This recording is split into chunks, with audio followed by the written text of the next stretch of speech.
Hello everyone, मैं फरहा आपका बहुत बहुत स्वागत करती हूँ आपके अपने चैनल मैजिक ऑफ स्टडी में। तो आज हम आपके लिए जो टॉपिक लेकर आए हैं वो है आपके जो कमिंग एग्ज़ाम होने वाला है, जिसकी एप्लीकेशन फॉर्म स्टार्ट हो चुकी हैं। आरआरबी एनटीपीसी 2024 के फॉर्म आ चुके हैं आपके। इसका आपका एग्ज़ाम जो होने वाला है वो आपका होने वाला है नवंबर दिसंबर के टाइम पर होने वाला है। आपको जल्दी से वो नोटिफिकेशन भी, जैसे एप्लीकेशन आपकी पूरी हो जाएंगी फिलअप, उसके बाद आपको ये नोटिफिकेशन देखने को मिलेगा। तो आप अभी से अपनी तैयारी में लग जाइए। तो जो आपका इंडियन पॉलिटी से जो मेन टॉपिक है, जो ज़रूर आपका आरआरबी यानी रेलवे एनटीपीसी में आपको ज़रूर पूछा जाएगा, तो उसकी हम लिए आपके लिए एक बहुत अच्छी वीडियो लेकर आए। संविधान के महत्वपूर्ण अनुच्छेद, इसके 50 सबसे महत्वपूर्ण क्वेश्चंस आपके लिए लेकर आए, जो आपके ये कमिंग आने वाले एग्जाम्स में बहुत ज़्यादा फ़ायदेमंद होने वाला है। और बहुत सिलेक्टेड क्वेश्चंस आपके लिए लेकर आए हैं ताकि आपकी तैयारी बहुत अच्छे से हो सके। तो चलिए आज का सेशन शुरू करते हैं। पहला क्वेश्चन है आपका, क्वेश्चन नंबर 1 है आपका, निम्नलिखित में से कौन भारतीय संविधान की प्रारूपण समिति का सदस्य नहीं था? आपको ये बताना है कि कौन भारतीय संविधान की प्रारूपण समिति का सदस्य नहीं था। कौन नहीं था? ऑप्शन नंबर सी करेक्ट हो जाएगा आपका। राजेंद्र प्रसाद जो थे वो क्या थे? भारतीय संविधान प्रारूपण समिति के सदस्य नहीं थे। नेक्स्ट क्वेश्चन पे चलते हैं, क्वेश्चन नंबर 2। क्वेश्चन नंबर 2 है आपका, संवैधानिक राजतंत्र का अर्थ है। संवैधानिक राजतंत्र का क्या अर्थ है, आपको ये बताना है। तो आपका सही आंसर हो जाएगा यहाँ पर ऑप्शन नंबर सी, राजा संविधान द्वारा प्रदत्त शक्ति का प्रयोग करता है, इसका संवैधानिक राजतंत्र का अर्थ है। ठीक है, नेक्स्ट क्वेश्चन पे चलते हैं, क्वेश्चन नंबर 3। क्वेश्चन नंबर 3 आपका, प्रथम केंद्रीय विधानसभा का गठन कब किया गया था? आपको ये बताना है प्रथम केंद्रीय विधानसभा का जो गठन है वो कब किया गया था। तो आपका सही आंसर क्या हो जाएगा यहाँ पर? ऑप्शन नंबर डी करेक्ट हो जाएगा। 1920 में किया गया था। नेक्स्ट क्वेश्चन पे चलते हैं, क्वेश्चन नंबर 4। क्वेश्चन नंबर 4 है आपका, भारत का संविधान भारत का वर्णन इस प्रकार करता है। जो भारत का संविधान है वो भारत का जो वर्णन है वो किस प्रकार करता है, आपको ये बताना है। तो आपका सही आंसर क्या हो जाएगा यहाँ पर? ऑप्शन नंबर डी, राज्यों का जो संघ है वो इस प्रकार से भारत का वर्णन करता है, भारत का संविधान। नेक्स्ट क्वेश्चन पे चलते हैं, क्वेश्चन नंबर 5। क्वेश्चन नंबर 5 है आपका, कानून के शासन की अवधारणा निम्नलिखित की संवैधानिक प्रणाली की एक विशेष विशेषता है। कानून के शासन की जो अवधारणा है वो निम्नलिखित की संवैधानिक प्रणाली की एक विशेष विशेषता है। तो आपका सही आंसर क्या हो जाएगा यहाँ पर? ऑप्शन नंबर ए करेक्ट हो जाएगा। कौन सी प्रणाली की विशेषता है? ब्रिटेन प्रणाली की विशेषता है। नेक्स्ट क्वेश्चन पे चलते हैं, क्वेश्चन नंबर 6। क्वेश्चन नंबर 6 है आपका, लोकप्रिय वीटो द्वारा संविधान के संशोधन की विधि पाई जाती है। जो लोकप्रिय वीटो द्वारा है संविधान में संशोधन की जो विधि पाई जाती है वो कैसे पाई जाती है, कहाँ पाई जाती है, कौन से देश में पाई जाती है? तो आपका सही आंसर क्या हो जाएगा यहाँ पर? ऑप्शन नंबर बी करेक्ट हो जाएगा। नेक्स्ट क्वेश्चन पे चलते हैं, क्वेश्चन नंबर 7। क्वेश्चन नंबर 7 है आपका, निम्नलिखित में से कौन सा सरकार की संसदीय प्रणाली अपरिहार्य का गुण है? तो आपको ये बताना है कि निम्नलिखित में से कौन सी सरकार की संसदीय प्रणाली अपरिहार्य गुण है। तो आपका सही आंसर क्या हो जाएगा यहाँ पर? आपका आंसर सही हो जाएगा, ऑप्शन नंबर बी करेक्ट हो जाएगा।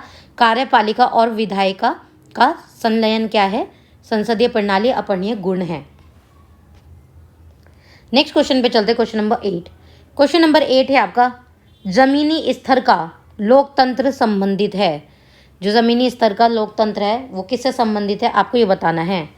तो आपका यहाँ पे ऑप्शन नंबर डी करेक्ट हो जाएगा, यानी शक्तियों का हस्तांतरण से भी संबंधित है, शक्तियों का विकेंद्रीकरण से भी संबंधित है, और पंचायती राज व्यवस्था से भी संबंधित है। ज़मीनी स्तर का जो लोकतंत्र है वो इन तीनों चीज़ों से संबंधित है। तो आपका आंसर सही हो जाएगा, उपरोक्त सभी। नेक्स्ट क्वेश्चन पे चलते, क्वेश्चन नंबर 9। क्वेश्चन नंबर 9 है आपका, लोकतांत्रिक समाजवाद का लक्ष्य है। जो लोकतांत्रिक समाजवाद है उसका लक्ष्य क्या है, आपको ये बताना है। तो आपका सही आंसर क्या हो जाएगा यहाँ पर? ऑप्शन नंबर डी करेक्ट हो जाएगा। लोकतांत्रिक समाजवाद का क्या लक्ष्य है? लोकतांत्रिक तरीकों से समाजवाद लाना। नेक्स्ट क्वेश्चन पे चलते हैं, क्वेश्चन नंबर 10। क्वेश्चन नंबर 10 है आपका, निम्नलिखित में से किस न्यायाधीश ने कहा कि धर्मनिरपेक्षता और संघवाद भारतीय संविधान की मूल विशेषताएं हैं? आपको बताना है किस न्यायाधीश ने ये बात कही थी कि धर्मनिरपेक्षता और संघवाद भारतीय संविधान की मूल विशेषताएं हैं। तो आपका सही आंसर क्या हो जाएगा यहाँ पर? ऑप्शन नंबर बी करेक्ट हो जाएगा। एस.आर. बोम्बई मामला ने, जो एस.आर. बोम्बई मामला न्यायाधीश हैं, उन्होंने ये बात कही थी कि धर्मनिरपेक्षता और संघवाद क्या है, भारतीय संविधान की मूल विशेषता है। नेक्स्ट क्वेश्चन पे चलते हैं, क्वेश्चन नंबर 11। क्वेश्चन नंबर 11 है, सार्वभौमिक वयस्क मताधिकार दर्शाता है कि भारत एक ऐसा देश है जो सार्वभौमिक वयस्क मताधिकार दर्शाता है, जो अधिकार है वो क्या दर्शाता है कि भारत एक ऐसा देश है जो, तो आपको बताना है इसका सही आंसर क्या है। आंसर नंबर सी करेक्ट है। भारत एक ऐसा देश है, कैसा देश है, भारत एक लोकतांत्रिक देश है। नेक्स्ट क्वेश्चन पे चलते हैं, क्वेश्चन नंबर 12। क्वेश्चन नंबर 12 है आपका, भारत का संविधान लागू हुआ, ये तो सभी को पता होगा कब हुआ था भारत का संविधान लागू, 1950 में। ऑप्शन नंबर सी आपका करेक्ट हो जाएगा, 1950। नेक्स्ट क्वेश्चन पे चलते हैं, क्वेश्चन नंबर 13। क्वेश्चन नंबर 13 है आपका, भारत सरकार अधिनियम 1935 किस पर आधारित था। जो भारत सरकार अधिनियम 1935 था वो किस पर आधारित था, आपको ये बताना है। तो आपका सही आंसर क्या हो जाएगा यहाँ पर, ऑप्शन नंबर ए करेक्ट हो जाएगा। साइमन कमीशन पे, जो 1935 का जो भारत का अधिनियम था वो किस पर आधारित था, साइमन कमीशन पे आधारित था। नेक्स्ट क्वेश्चन पे चलते हैं, क्वेश्चन नंबर 14। क्वेश्चन नंबर 14 है आपका, भारत सरकार अधिनियम 1935 को बंधन का नया चार्टर किसने बताया। भारत सरकार का जो अधिनियम था 1935 को बंधन का नया चार्टर किसने बताया था। तो आपका सही आंसर क्या हो जाएगा यहाँ पर, ऑप्शन नंबर सी करेक्ट हो जाएगा। पंडित जवाहरलाल नेहरू को बंधन का नया चार्टर बताया गया था। नेक्स्ट क्वेश्चन पे चलते हैं, क्वेश्चन नंबर 15। क्वेश्चन नंबर 15 आपका, भारतीय संविधान का संरक्षक कौन है। आपको ये बताना है जो भारतीय संविधान है उसका संरक्षक कौन है। तो आपका सही आंसर हो जाएगा यहाँ पर, ऑप्शन नंबर बी करेक्ट हो जाएगा। भारत के मुख्य न्यायाधीश क्या हैं, भारतीय संविधान संरक्षक हैं। ठीक है, नेक्स्ट क्वेश्चन पे चलते हैं, क्वेश्चन नंबर 16। क्वेश्चन नंबर 16 है आपका, निम्नलिखित में से कौन सा राज्य का एक आवश्यक तत्व है। आपको ये बताना है कि निम्नलिखित में से कौन सा राज्य का आवश्यक तत्व है। तो आपका सही आंसर हो जाएगा ऑप्शन नंबर डी, ये सभी, यानी संप्रभुता, सरकार, क्षेत्र, ये क्या है, तीनों ही क्या हैं, राज्य के आवश्यक तत्व हैं। नेक्स्ट क्वेश्चन पे चलते हैं, क्वेश्चन नंबर 17। क्वेश्चन नंबर 17 है आपका, लोकतंत्र में सबसे महत्वपूर्ण व्यवस्था कौन सी है। जो लोकतंत्र है उसमें सबसे महत्वपूर्ण जो व्यवस्था है वो किस चीज़ की और कौन सी है। तो आपका सही आंसर क्या हो जाएगा यहाँ पर, ऑप्शन नंबर बी करेक्ट हो जाएगा। लोकतंत्र में सबसे महत्वपूर्ण व्यवस्था कौन सी है, राजनीतिक व्यवस्था है। ठीक है, नेक्स्ट क्वेश्चन पे चलते हैं, क्वेश्चन नंबर 18। क्वेश्चन नंबर 18 है आपका, भारतीय लोकतंत्र के आदर्श हमें संविधान में कहाँ मिलते हैं। जो भारतीय लोकतंत्र है उसके आदर्श हमें संविधान में कहाँ मिलते हैं। तो आपका सही आंसर क्या हो जाएगा यहाँ पर, ऑप्शन नंबर ए करेक्ट हो जाएगा। प्रस्तावना में क्या है, भारतीय लोकतंत्र के आदर्श मिलते हैं। ठीक है, प्रस्तावना में क्या मिलते हैं, प्रस्तावना में जो भारतीय संविधान है उसमें भारतीय लोकतंत्र के आदर्श मिलते हैं। नेक्स्ट क्वेश्चन पे चलते हैं, क्वेश्चन नंबर 19। क्वेश्चन नंबर 19 है आपका, भारतीय संविधान के अनुच्छेद 14 में प्रयुक्त कानून के समक्ष समानता वाक्यांश उधार लिया गया है। जो भारतीय संविधान के अनुच्छेद है, जो अनुच्छेद 14 है यानी आर्टिकल 14, इसमें प्रयुक्त जो कानून के समक्ष समानता वाक्यांश उधार लिया गया है, किससे लिया गया है आपको ये बताना है। जो आपका आंसर सही हो जाएगा, ब्रिटेन से लिया गया है। नेक्स्ट क्वेश्चन पे चलते हैं, क्वेश्चन नंबर 20। क्वेश्चन नंबर 20 है आपका, संविधान निर्माताओं की सोच और आदर्श निम्नलिखित में परिलक्षित होते हैं। यानी संविधान निर्माताओं की जो सोच है और आदर्श है वो निम्नलिखित, यानी इनमें से जो ऑप्शन है इनमें से किस में परिलक्षित होते हैं। तो आपका आंसर सही हो जाएगा यहाँ पर, ऑप्शन नंबर ए करेक्ट हो जाएगा। प्रस्तावना में क्या है, संविधान के निर्माताओं की सोच और आदर्श क्या है, परिलक्षित होते हैं। नेक्स्ट क्वेश्चन पे चलते हैं, क्वेश्चन नंबर 21। क्वेश्चन नंबर 21 है आपका, निम्नलिखित में से कौन सी भारतीय संविधान की विशेषता नहीं है। आपको ये बताना है, जो ये 4 ऑप्शन है इनमें से कौन सी भारतीय संविधान की विशेषता नहीं है। तो आपका सही आंसर क्या हो जाएगा, ऑप्शन नंबर सी करेक्ट हो जाएगा। कौन सी विशेषता नहीं है, सरकार का राष्ट्रपति स्वरूप क्या है, भारतीय संविधान की विशेषता नहीं है।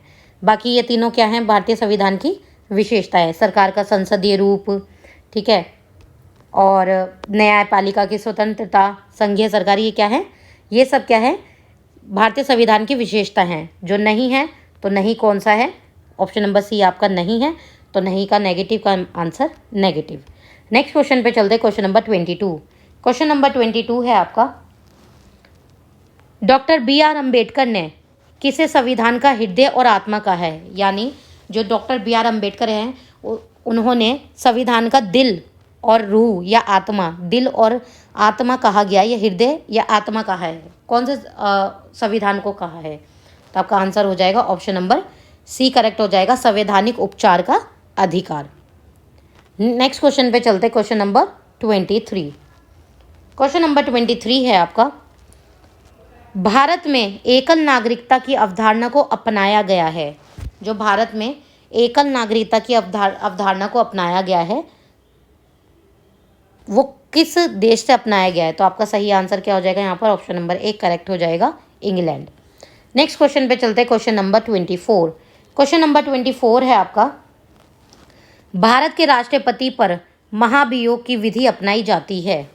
भारत के राष्ट्रपति पर महाभियोग की विधि अपनाई जाती है, तो आपका आंसर हो जाएगा यूएसए। ठीक है, यूएसए की विधि अपनाई जाती है। नेक्स्ट क्वेश्चन पे चलते हैं, क्वेश्चन नंबर 25। क्वेश्चन नंबर 25 है आपका, वृहत भारत शब्द का अर्थ है। जो वृहत है उसमें भारत शब्द का क्या अर्थ है? तो आपका सही आंसर क्या हो जाएगा यहाँ पर?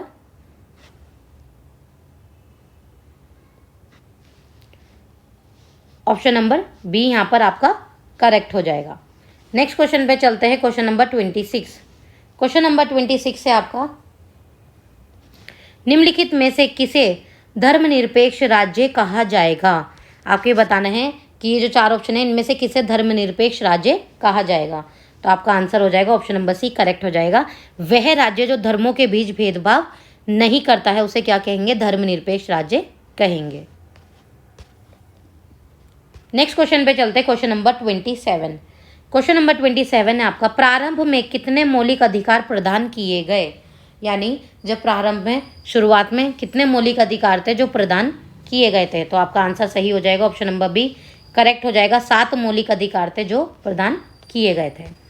नेक्स्ट क्वेश्चन पे चलते हैं, क्वेश्चन नंबर 28। क्वेश्चन नंबर 28 है आपका, निम्नलिखित में से किस प्रकार की समानता के उदार राष्ट्र के अनुकूल नहीं है? यानी निम्नलिखित में से किस प्रकार की समानता के उदार राष्ट्र के अनुकूल नहीं है? तो आपका सही आंसर क्या हो जाएगा यहाँ पर? ऑप्शन नंबर डी करेक्ट हो जाएगा, आर्थिक समानता क्या है? राष्ट्र के अनुकूल नहीं है। सबकी आर्थिक क्या है स्थिति अलग अलग होती है। नेक्स्ट क्वेश्चन पे चलते हैं, क्वेश्चन नंबर 29। क्वेश्चन नंबर 29 है आपका, राजनीतिक स्वतंत्रता का तात्पर्य है। राजनीतिक स्वतंत्रता का तात्पर्य है क्या है? तो आपका सही आंसर हो जाएगा यहाँ पर ऑप्शन नंबर बी करेक्ट हो जाएगा, राजनीतिक स्वतंत्रता का तो जो तात्पर्य है वो क्या है? लोगों की स्वतंत्र राजनीतिक गतिविधियां अपनाना। ठीक है, नेक्स्ट क्वेश्चन पे चलते हैं, क्वेश्चन नंबर 30। क्वेश्चन नंबर 30 है आपका, निम्नलिखित में से कौन सा एक आइटम संविधान में भारतीय नागरिक के मौलिक कर्तव्यों की सूची में शामिल है? आपको ये बताना है कि निम्नलिखित में से जो ये चार ऑप्शन इनमें से कौन सा एक आइटम है जो संविधान में भारतीय नागरिक के मौलिक कर्तव्यों की सूची में शामिल है? तो आपका आंसर सही हो जाएगा, ऑप्शन नंबर बी करेक्ट हो जाएगा, वैज्ञानिक स्वभाव, मानवतावाद और जांच और सुधार की भावना विकसित करना। अगर आप चैनल पे नए हैं तो चैनल को जल्दी से सब्सक्राइब कर दीजिए और बेल आइकन को प्रेस कर दीजिए ताकि आपको टाइम से सारी वीडियोस के नोटिफिकेशन मिलते रहें। और अगर आपको वीडियो अच्छा लग रहा है तो लाइक कीजिए और कमेंट करके हमें बताइए आपको वीडियो कैसा लगा। चलिए नेक्स्ट क्वेश्चन पे चलते हैं, क्वेश्चन नंबर 31। क्वेश्चन नंबर 31 है आपका, संविधान में मौलिक कर्तव्यों को कब शामिल किया गया? आपको ये बताना है संविधान में जो मौलिक कर्तव्य थे उनको शामिल कब किया गया? तो आपका ऑप्शन नंबर बी करेक्ट हो जाएगा, 1976 में शामिल किया गया था। नेक्स्ट क्वेश्चन पे चलते हैं, क्वेश्चन नंबर 32। क्वेश्चन नंबर 32 है आपका, भारतीय संविधान में मौलिक अधिकार किस संविधान से लिए गए हैं? जो भारतीय संविधान है इसमें जो मौलिक अधिकार है वो किस संविधान से लिए गए हैं आपको ये बताना है। तो आपका सही आंसर क्या हो जाएगा यहाँ पर? ऑप्शन नंबर ए करेक्ट हो जाएगा, यूएसए से लिए गए हैं। जो भारतीय संविधान में जो मौलिक अधिकार है वो कहाँ से लिए गए हैं? यूएसए कंट्री से लिए गए हैं। नेक्स्ट क्वेश्चन पे चलते हैं, क्वेश्चन नंबर 33। क्वेश्चन नंबर 33 है आपका,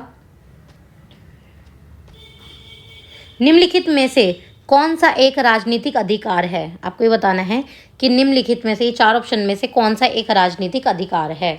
तो आपका सही आंसर क्या हो जाएगा, ये ऑप्शन नंबर डी करेक्ट हो जाएगा। वोट देने का अधिकार क्या है, राजनीतिक अधिकार है। नेक्स्ट क्वेश्चन पे चलते हैं, क्वेश्चन नंबर 34। क्वेश्चन नंबर 34 है आपका, भारतीय संविधान में नागरिकता के प्रावधान इसमें लागू हो गया। ठीक है, भारतीय संविधान में जो नागरिकता का प्रावधान है वो किस में लागू हुआ था, यानी किस सन में लागू हुआ था। तो आपका सही आंसर क्या हो जाएगा, ऑप्शन नंबर ए 1950 में लागू हुआ था। नेक्स्ट क्वेश्चन पे चलते हैं, क्वेश्चन नंबर 35। क्वेश्चन नंबर 35 है आपका, सामाजिक न्याय से क्या तात्पर्य है। जो सामाजिक न्याय है उसे क्या तात्पर्य है। तो आपके 4 ऑप्शन दिए गए हैं, तो आपका सही ऑप्शन हो जाएगा ऑप्शन नंबर सी, यहाँ पे करेक्ट हो जाएगा।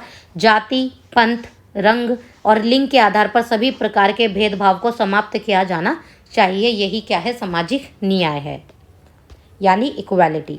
नेक्स्ट क्वेश्चन पे चलते हैं, क्वेश्चन नंबर 36। क्वेश्चन नंबर 36 है आपका, वोट देने का अधिकार किस वर्ग से संबंधित है। आपको ये बताना है जो वोट देने का अधिकार है वो किस वर्ग से संबंधित है। तो आपका सही आंसर क्या हो जाएगा, ऑप्शन नंबर डी करेक्ट हो जाएगा, राजनीतिक अधिकार से संबंधित है। नेक्स्ट क्वेश्चन पे चलते हैं, क्वेश्चन नंबर 37। क्वेश्चन नंबर 37 है आपका, हमारे संविधान की प्रस्तावना में इसका कोई उल्लेख नहीं है, यानी हमारे संविधान की जो प्रस्तावना है उसमें इसका कोई भी उल्लेख नहीं है। तो आपका सही आंसर क्या हो जाएगा, ऑप्शन नंबर डी करेक्ट हो जाएगा, वयस्क मताधिकार का। नेक्स्ट क्वेश्चन पे चलते, क्वेश्चन नंबर 38। क्वेश्चन नंबर 38 है आपका, भारत के नागरिक किस आयु में मतदान कर सकते हैं। तो इसका बहुत साधारण सा आंसर है, ऑप्शन नंबर ए 18 वर्ष में। नेक्स्ट क्वेश्चन पे चलते हैं, क्वेश्चन नंबर 39। क्वेश्चन नंबर 39 है आपका, प्रस्तावना के अनुसार अंतिम शक्ति किसके हाथों में है। यानी जो प्रस्तावना है, जो संविधान की प्रस्तावना है उसके अनुसार जो अंतिम शक्ति है वो किसके हाथों में होती है। तो आपका सही आंसर हो जाएगा यहाँ पर ऑप्शन नंबर डी, लोगों के हाथ में होती है। इसलिए कहते हैं जो पब्लिक है, पब्लिक कहते हैं एक बहुत बड़ी सरकार खड़ी भी कर सकती है और मिनटों में गिरा भी सकती है अगर पब्लिक अपने ऊपर आ जाए। ठीक है, तो अगर पब्लिक को चीज़ों की नॉलेज हो जाए तो वो फैसले सही तरीके से लेने लग जाए। नेक्स्ट क्वेश्चन पे चलते हैं, क्वेश्चन नंबर 40। दोहरी नागरिकता किस प्रकार की सरकार में एक महत्वपूर्ण विशेषता है। जो दोहरी नागरिकता है वो किस प्रकार की सरकार में एक महत्वपूर्ण विशेषता है। तो आपका सही आंसर क्या हो जाएगा यहाँ पर, ऑप्शन नंबर बी करेक्ट हो जाएगा, संघीय। ठीक है, नेक्स्ट क्वेश्चन पे चलते हैं, क्वेश्चन नंबर 41। क्वेश्चन नंबर 41 है आपका, क्वेश्चन नंबर 41 है आपका, दोहरी नागरिकता की एक विशेषता है। दोहरी नागरिकता की एक विशेषता है, क्या विशेषता है, ऑप्शन नंबर बी यहाँ पे करेक्ट हो जाएगा। दोहरी नागरिकता की क्या विशेषता है, संघीय सरकार की विशेषता है। नेक्स्ट क्वेश्चन पे चलते हैं, क्वेश्चन नंबर 42। क्वेश्चन नंबर 42 है आपका, कौन सा मामला मौलिक अधिकारों से संबंधित है। कौन सा मामला है जो मौलिक अधिकारों से संबंधित है। तो आपका सही आंसर हो जाएगा ऑप्शन नंबर ए, गोलकनाथ बनाम पंजाब राज्य 1967। ये मामला जो है मौलिक अधिकारों से संबंधित है। नेक्स्ट क्वेश्चन पे चलते हैं, क्वेश्चन नंबर 43। क्वेश्चन नंबर 43 आपका, भारतीय संविधान के अनुसार संपत्ति का अधिकार है। जो भारतीय संविधान है उसके अनुसार जो संपत्ति का अधिकार है वो किस किस को है। तो आपका सही आंसर हो जाएगा ऑप्शन नंबर सी, कानूनी अधिकार है। भारतीय संविधान के अनुसार जो संपत्ति का अधिकार है वो क्या है, एक तरीके का कानूनी अधिकार है। नेक्स्ट क्वेश्चन पे चलते हैं, क्वेश्चन नंबर 44। क्वेश्चन नंबर 44 है आपका, लोकतंत्र की सफलता इस पर निर्भर करती है। जो लोकतंत्र है उसकी सफलता किस पर निर्भर करती है, आपको ये बताना है। तो आपका सही आंसर क्या हो जाएगा यहाँ पर, ऑप्शन नंबर सी करेक्ट हो जाएगा, व्यक्तिगत स्वतंत्रता का अधिकार पे निर्भर करती है लोकतंत्र की सफलता। नेक्स्ट क्वेश्चन पे चलते हैं, क्वेश्चन नंबर 45।